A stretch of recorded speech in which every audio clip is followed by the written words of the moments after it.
So our launch at the Hughes field got rained out for today. What I would like to do though is to get this rocket ready for next week. This is a Wizard. It's a very light rocket, very simple, easy kit to build. I like all of these rockets. They're all fun to build. The only changes I made on this, if we look at this carefully, is that I added an external engine clip. And I feel it's very important because the friction fit doesn't always work so well. And I added a piece of Kevlar cord running along here and across and down, add some epoxy onto it. So that's what I did. That's the only change, and that gives me a nice mechanical fit for the engine. So what I want to do is put a larger engine in this rocket. On an A83, it flies extremely high, and I was previously using a 1-inch streamer. I want to put like a B44 or a B64 in here, and I'm thinking about adding a much larger streamer because it's going to be up much higher, and that will help me spot it when it goes up there. So what I've done is to take the existing streamer that was inside of this, and I've already have it removed. It's right here.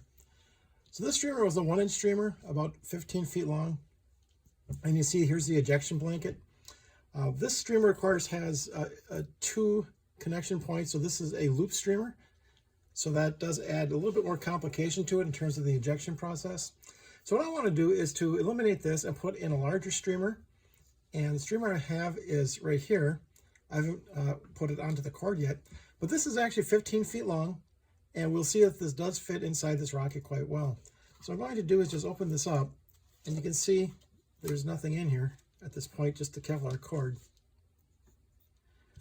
So what the plan is that I want to mount this streamer directly onto the cord.